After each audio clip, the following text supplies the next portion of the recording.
shift that's, well, almost sacred in business. The idea of the consumer. That's right. We're moving beyond just selling things to people. We're diving into a philosophy that is focused entirely on moving people and transforming their behavior. And we're working from source material that details this whole approach. It's called HumanKind. It is. And it's a pretty explicit rejection of some traditional marketing ideas like, brand positioning. Instead, it puts all the focus on human purpose. The core claim is, and this sounds pretty radical for the industry, Oh. that you can distill the entire business down to just two things. Just two things: people and their behavior. And I guess success then is measured by how well you influence those two things. Exactly. The sources argue that if you get the behavioral change right, then everything else, the sales, the loyalty, the growth, it all follows naturally. Okay, let's unpack this because that's a big shift. We're going from dealing with passive consumers to engaging with empowered humans. And that philosophical shift is really the bedrock of the whole thing. It changes the entire conversation from what are we selling to What human problem are we solving? precisely. So let's start with that central idea. Humankind insists on purpose over positioning. We've all heard the term purpose-driven brand thrown around a lot. Is this just new packaging for altruism, or is there something genuinely different here? It demands something different. The mandate, according to the sources, is that a brand has to be an agent of change. An agent of change. Yeah. If your brand doesn't have a clear, a demonstrable point of view, a real set of convictions about how the world could be better, people just won't get it. And more importantly, they won't embrace it. That sounds great in theory, but I'm thinking about a huge global company. How do you cut through all that internal bureaucracy to find one single, pure purpose? It seems almost impossible. Well, the approach tries to simplify it. It boils the whole process down to two incredibly simple, defining questions that are designed to cut through all that corporate speak. And they are. What do you believe? And what are you going to do about it? Ah. That's the litmus test. Yeah. See, purpose isn't some paragraph in an annual report. It's an active decision to do something in the world. It's that action that creates the purpose. I get the emphasis on conviction today, but it makes me wonder why we even needed this correction. The sources really imply that for decades, the industry was focused on the complete opposite, on positioning. It was. So what exactly was positioning and why did it stop working? The historical context is really key here. We're talking about the late 20th century rolling into the early 2000s.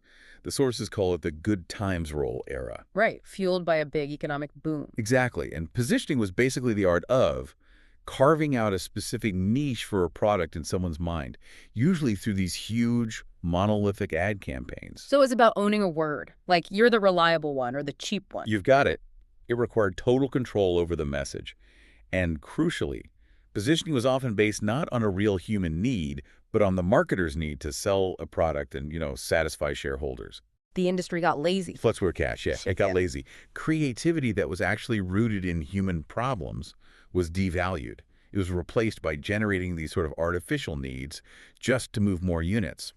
The sources call it faithless to human needs and inherently empty. So we were spending enormous amounts of money to dictate a message that often had no substance, creating needs where they didn't really exist. That sounds strategically very risky. And the ground started shifting under their feet fast because of the internet. Right. Suddenly the cost of a lie, or even just an exaggeration, dropped to zero. And the speed of its discovery became instantaneous. The internet didn't just change media, it changed people. How so? Well, in the old model, people were just passive recipients. You sat on your couch and a message was broadcast at you.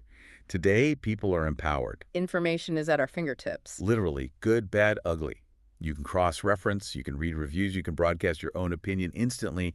This makes people savvier, more demanding, and frankly, more cynical of that old controlled messaging. So we're not consumers first anymore. We're humans first. Our behavior has changed in relation to the world.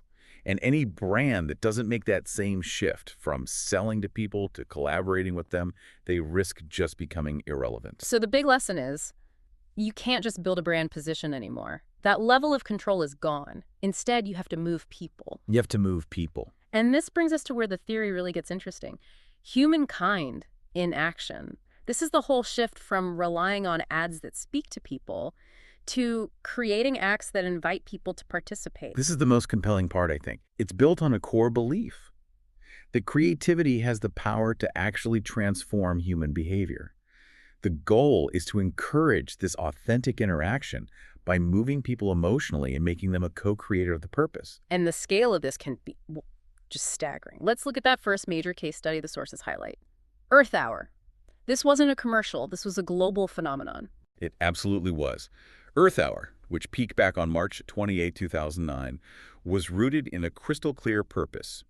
It was framed as a global election between the Earth and global warming. An election. I like that. Yeah.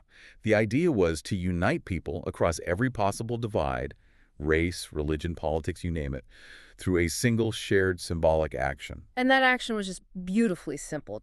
Turn off your lights for 1 hour. Simple, immediate, and you could see it. The statistics are they're astonishing. Up to 1 billion people took part. 1 billion. Think about that. That's 1 out of every 7 people on the entire planet.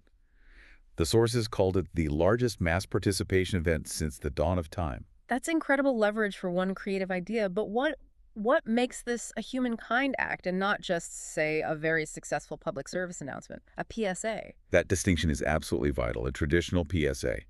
It speaks at you. It tells you the planet is in trouble, you should care, here's a list of complicated things you should do. Earth Hour did the opposite. It wasn't about telling people to care. It was a global act that invited them to participate. The communication was wired directly into the behavior. The act of turning off the lights wasn't just about the message. It was the message. It was the message. It allowed 1 billion people to align themselves with this purpose and feel that sense of global solidarity. That is transformation. So if Earth Hour shows us the incredible scale, the next example shows the intimacy, the immediate value of this approach, even for something as everyday as fast food. Let's talk about the McDonald's activation in Piccadilly Circus. This is a perfect example that humankind isn't just for, saving the world. It's about injecting purpose and participation into every interaction. So Piccadilly Circus has one of the world's most famous billboards. The McDonald's sign? That's the one.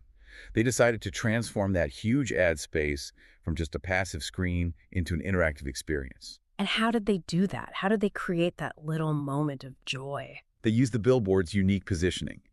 People were invited to stand about 150 feet in front of it, strike a pose, and have their picture taken. Because of the perspective, the photo made it look like the person was balancing a pigeon on their head or holding a giant umbrella over the crowd. So the billboard, which used to just shout, "Eat a Big Mac," was now giving you a free, fun, shareable experience. Exactly. The experience had nothing to do with buying a hamburger. It was about creating a spontaneous moment of simple, easy fun. You create a memory, and by taking that photo and sharing it, you are actively inviting the brand into your social life. The billboard stopped being an ad. It became an invitation to act. An invitation to play, to share, to interact.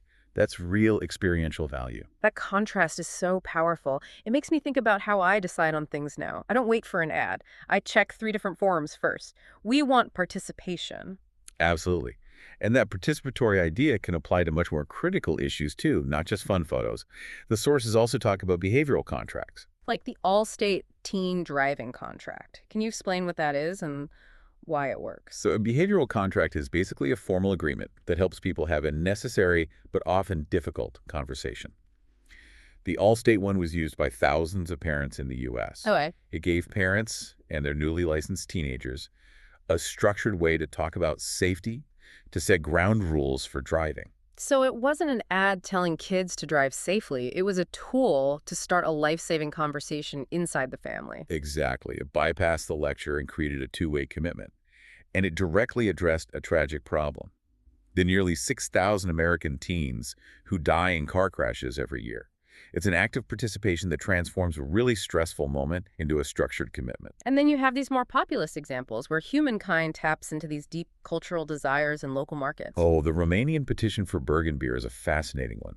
The brand proposed that May 5th should be Man's Day, an official day off from work and worry. A day off. Everyone wants that. Right. It wasn't about the product. Yeah. It was a unifying, likable idea that hundreds of thousands of Romanians actually signed a petition for. The brand became an ally for its audience. And even in the digital space, the acts are about participation, not just passive viewing. That's where you see things like Fiat's air driving in Italy. Instead of showing commercials of professional drivers, they invited people to post videos of themselves doing these mock sharp turns and gear shifts. like playing air guitar, but for cars. Huh, I can picture that. They let the audience feel the joy of driving, even from their office chair. HumanKind works by inviting people inside the brand's world, not asking them to stand outside and just look at it. Which brings us to the new compass points that guide this whole transformation. If it's not just altruism, what's the core of HumanKind's relationship with the audience? The defining word is respect. HumanKind is fundamentally respectful. It respects people's needs, their intelligence, their sense of humor, and this is crucial, their time. Their time. In a world where attention is the most valuable currency, this approach actually rewards people for the time they spend with you, instead of just seeing it as an interruption you have to buy. That's a huge difference. We're flooded with things demanding our attention but giving nothing back. This says you have to add value to that time. Absolutely. And that leads to the motto. HumanKind doesn't interrupt people, it involves them. Interruption versus involvement? Right. A pop-up ad interrupts you. This creates a mechanism for you to get involved, to use a tool, to share an experience, not just to watch and maybe care. And when it's successful, the sources say this work is populist. Correct. But not in a political way. It's populist because the ideas are big, accessible, visible, and likable. They unify broad groups of people by tapping into universal human truths. You know, like wanting a day off or wanting to protect the planet. It grows from humanity's need to make life more fulfilling. So if the goal is to shift from the brand controlling the story to the human participating in the act, the ultimate job has to be emotional, right? It's about relationship building. The ultimate job is to create a lifelong emotional relationship with people. Yeah. And you can only do that if you find a true human purpose behind the brand, something that's universally true, something you just can't disagree with. Emotional honesty. Exactly. People are too savvy now. They can spot a fake manufactured relationship a mile away. They want interaction. They want transparency. They want to be allies, not targets. They want the power to check that the brand's purpose is real, not just to hear a promise. That clarifies the power shift perfectly. That's the mechanism. And this isn't some new fad. It actually has deep historical roots in the company that created it. Right. Which brings us to the legacy. This didn't just appear in a boardroom one day. It connects back to a much longer history. It connects directly to the founder, Leo Burnett, a plain-spoken Midwesterner whose values focused on honest creativity are still central, even though he passed away back in 1971. He was famous for championing these big, enduring ideas that became part of the culture. He was. Burnett's original focus was on creating these enduring symbols. You know, the Marlboro Man, Tony the Tiger, the Jolly Green Giant. The Pillsbury Doughboy. All of them. They were big, accessible ideas. Their power was in their size and their sort of infectious mnemonic energy. They were symbols people could identify with. So the original vision was to find a human truth and attach a big symbol to it. And HumanKind takes that core idea and adapts it for today's world. So instead of focusing just on a symbolic identity like the Marlboro Man as a symbol of rugged independence, it focuses on a meaningful behavioral act, like Earth Hour being an act of unified responsibility. So it's true to the original vision of big, accessible ideas, but it's updated for a world that's just faster, more complex, more competitive than the founder could have ever imagined. In essence, yeah. The philosophy is a compass point and make sure every creative idea is evaluated against those two starting points, people and their behavior. It seems to confirm that, yes, marketing can be a nobler thing. It can serve the real needs of people, not the other way around. By creating opportunities for authentic participation that actually adds something to people's lives.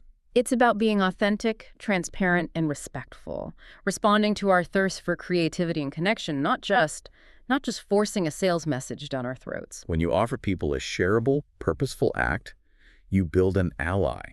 And an ally is so much more valuable than a passive target. So we'll leave you with a final thought, building on this idea of HumanKind. If creativity really does have the power to transform human behavior, and if everything boils down to just people and behavior, what significant global challenge today, from, say, social connection to planetary health, is still waiting for its defining HumanKind act? Not a commercial, not a positioning statement, but a massive, accessible idea that could truly move 1 out of every 7 people on Earth. Think about that next time you're trying to move beyond just defining what you sell.